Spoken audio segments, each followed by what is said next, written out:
Salut tout le monde, on est parti aujourd'hui les amis pour le 1337e épisode de l'After Zap Image. On va débuter avec les résultats de la veille en Ligue des Nations et on reparlera de ces résultats dans quelques instants.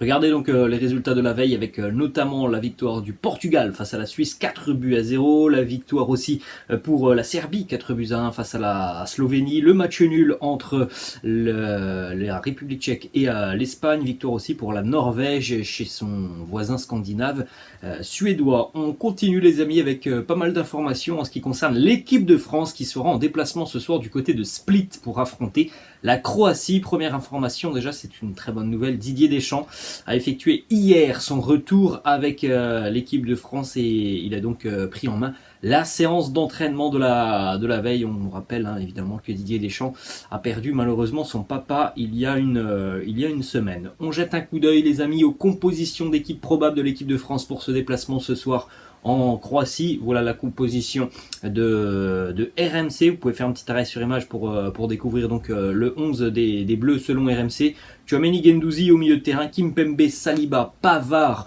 une charnière à 3 avec potentiellement Digne côté gauche ou Klose côté droit. En ce qui concerne le quotidien, l'équipe, le petit changement, ça serait au milieu de terrain avec la présence de Rabiot à la place de Guendouzi. Et puis donc en attaque, on devrait retrouver Benzema, Griezmann, Nkunku. Et puis ce qui est intéressant, c'est que le poste de gardien de but ce soir, il devrait être occupé par Mike Maignan, puisque c'est Didier Deschamps en conférence de presse hier lui-même qui l'a annoncé. Mike Maignan sera titulaire ce soir dans les buts des Bleus. Autre information sur cette rencontre ce soir face à la Croatie, là aussi c'est une information qui est officielle, c'est Didier Deschamps, le sélectionneur lui-même, qui l'a annoncé hier en conférence de presse.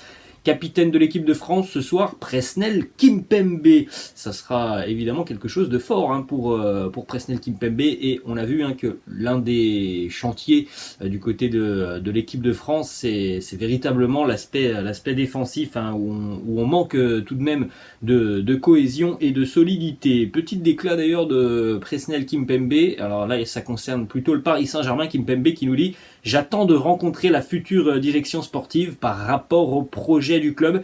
Il faudra discuter assez rapidement.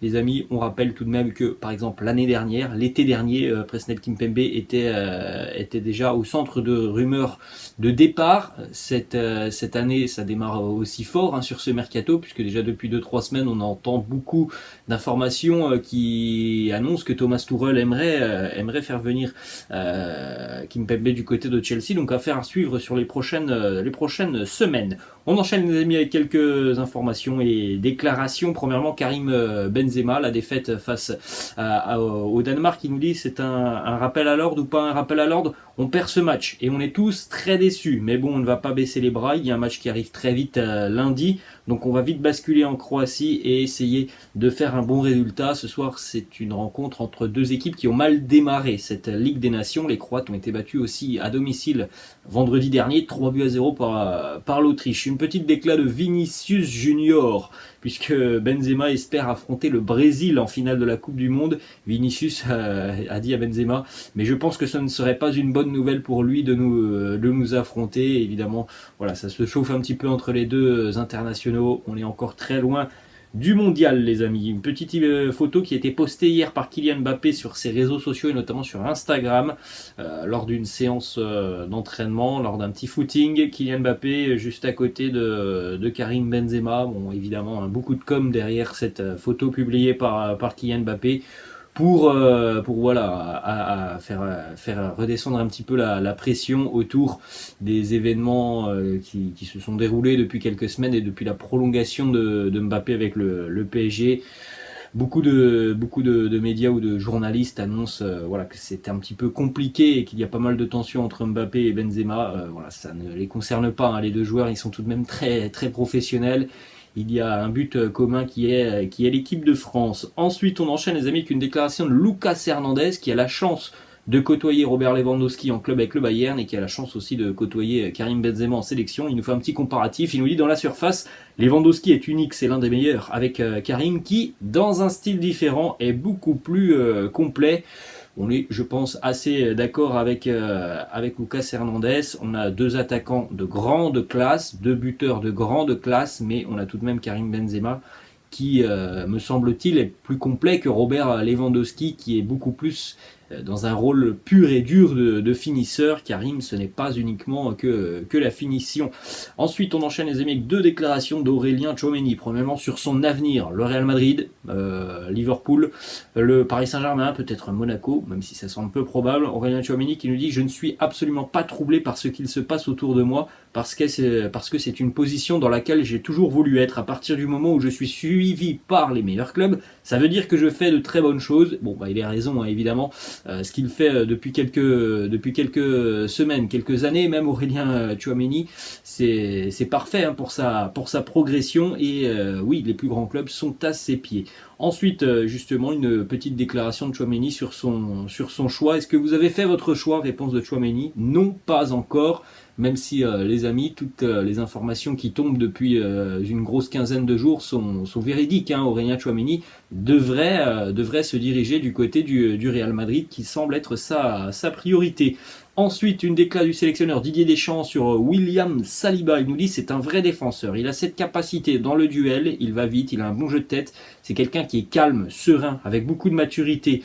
Voilà les mots de Didier Deschamps pour nous décrire un petit peu le joueur que peut être William Saliba. William Saliba lui aussi s'est exprimé par rapport à son avenir. Marseille ou Arsenal? Il nous dit j'appartiens à Arsenal, il me reste encore 2 ans.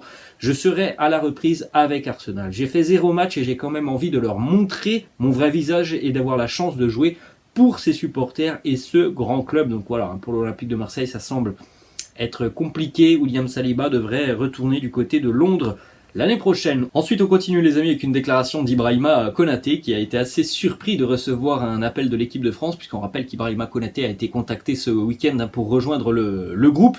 Et Ibrahima Konaté, il était en vacances. Lui, la saison pour lui, elle était terminée après la finale de la Ligue des Champions avec Liverpool. Donc il était en vacances en Grèce et il nous dit « J'ai reçu un appel mais je n'avais pas mon téléphone entre les mains. Quand je l'ai pris pour prendre des photos, j'ai vu un message avec la Fédération Française de Football et des informations dans le message. Il y a eu 5 minutes où j'étais sur une autre planète. » On continue avec une déclaration de Christopher Nkunku sur sa très belle saison, sur ses objectifs. Il nous dit aussi « J'ai progressé d'un point de vue mental sur le terrain. Avant, j'étais un peu distrait sur des choses qui, on va dire, m'agaçaient. Et aussi, cette saison, j'ai joué à un poste beaucoup plus proche du but. » Il a rajouté, Christopher Nkunku, voilà, il se savait capable de faire encore beaucoup plus. On continue les amis avec quelques résultats de la veille. Le barrage pour la qualification mondiale s'est déroulé hier du côté de Cardiff au Pays de Galles. Les Gallois se sont imposés 1-0 face à l'Ukraine grâce à un CSC d'Andriy Yarmolenko sur un coup franc de Gareth Bale, coup franc qui a été dévié évidemment par Yarmolenko et ça finit au fond des buts. Terrible désillusion pour les Ukrainiens parce que franchement hier ils ont eu beaucoup d'occasions.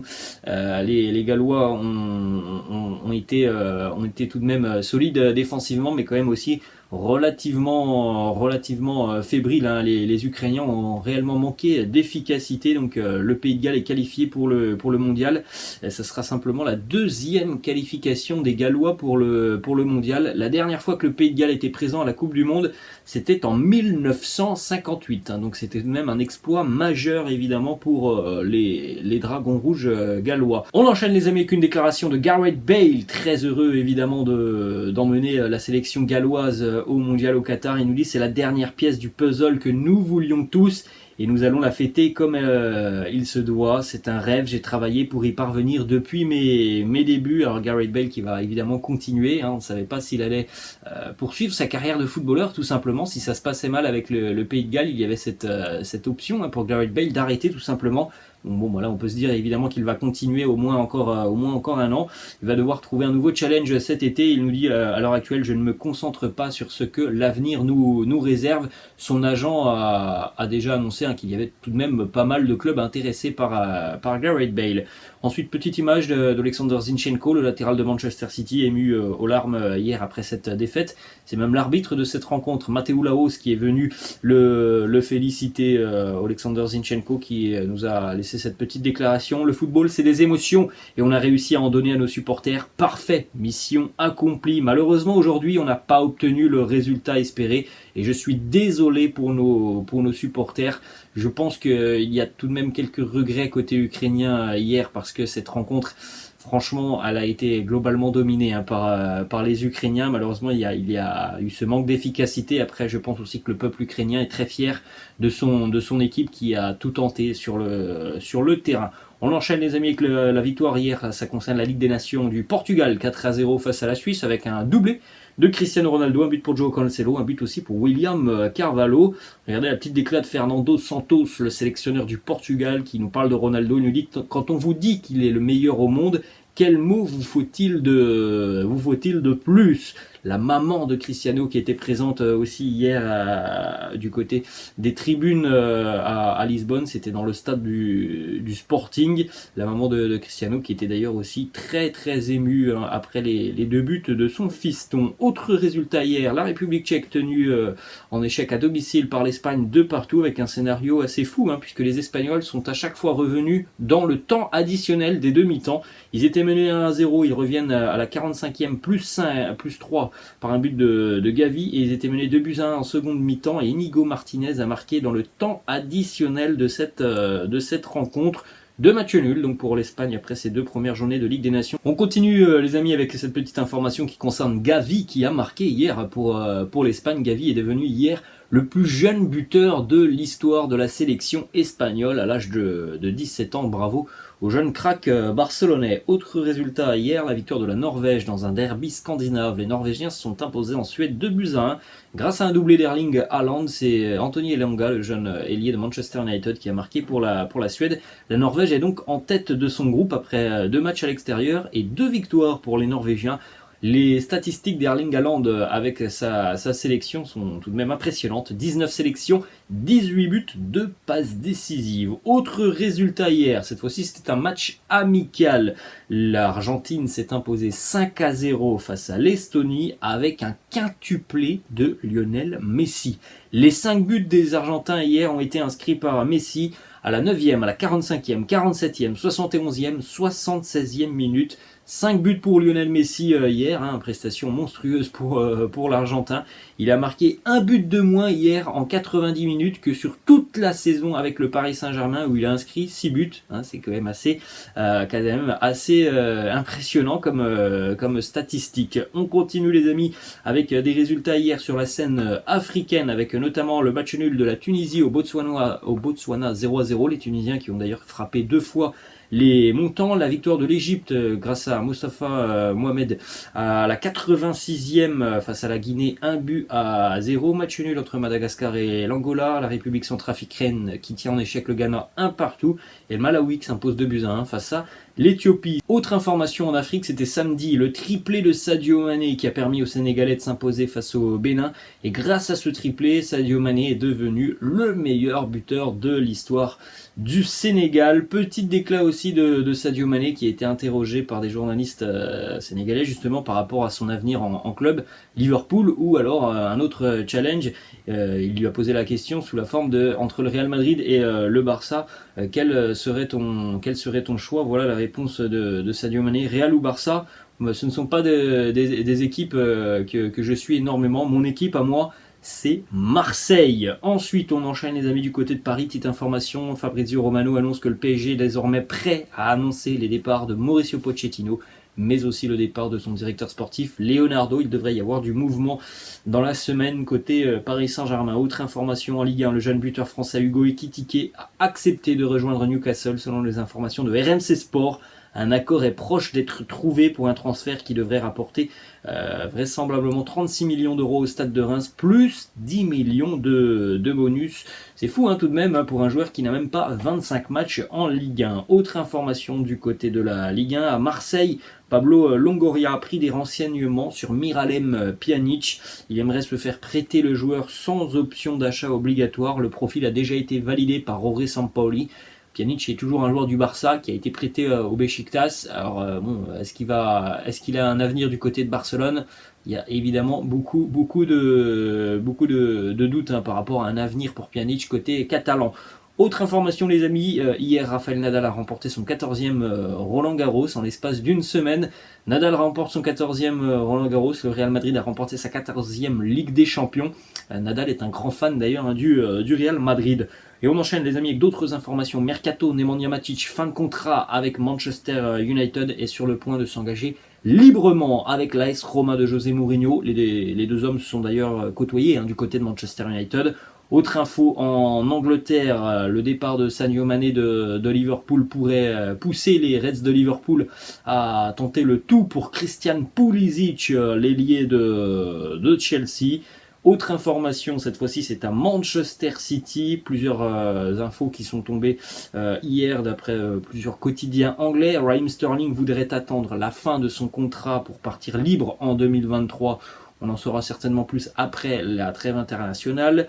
Arsenal négocie toujours actuellement avec Gabriel Jesus et Arsenal surveille aussi la situation d'Alexander Zinchenko. Et Manchester City pourrait aussi vendre Riyad Mahrez et Ilkay Gundogan si une bonne offre se présente. Il y aura des arrivées du côté de City, il risque aussi d'y avoir des départs. Et on termine les amis cet épisode avec une information qui concerne Mohamed Salah. Le Barça ouvre grand les portes à Mohamed Salah pour l'année 2023. Mohamed Salah a déjà annoncé qu'il serait à Liverpool l'année prochaine. Il y a toujours des négociations par rapport à une prolongation de contrat. S'il ne prolonge pas l'année prochaine, il sera libre et le Barça est prêt à l'accueillir. Le Barça lui déroulera le tapis rouge, mais voilà, ça ne sera pas pour cette année. Les Barcelonais, toujours en difficulté financièrement, ne pourront pas réaliser ce type de transfert cet été. Voilà les amis, la fin de cette affaire Snap Image, j'espère que ça vous a plu. N'hésitez pas comme d'habitude à lâcher un petit pouce bleu, n'hésitez pas non plus à vous abonner à la chaîne. Je vous laisse et je vous dis à la prochaine. Ciao.